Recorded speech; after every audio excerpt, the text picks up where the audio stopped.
Trump calls for resumption of U.S. nuclear tests after 30-year halt. President Donald Trump has publicly instructed the United States military to restart nuclear weapons testing, claiming the move is necessary to keep pace with rival powers such as Russia and China. In a social media post released shortly before his scheduled meeting with Chinese President Xi Jinping in South Korea, Trump wrote that the Department of War would begin testing on an equal basis with other nations. He emphasized that the United States still possesses the largest nuclear arsenal, followed by Russia and then China, which he described as a distant third.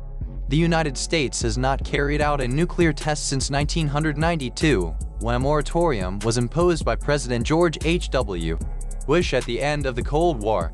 Trump's announcement arrives days after he condemned Russia for testing a nuclear-powered Burevestnik missile that allegedly has unlimited range.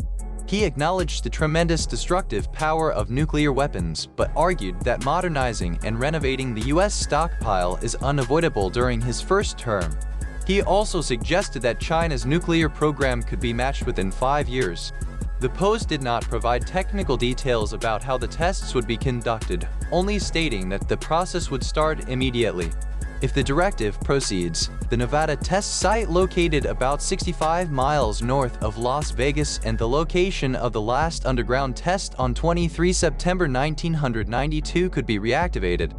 The site, now managed by the National Museum of Nuclear Science and History, has hosted more than 1,000 tests, the most recent being the Divider series, the 1,054th test recorded by Los Alamos National Laboratory.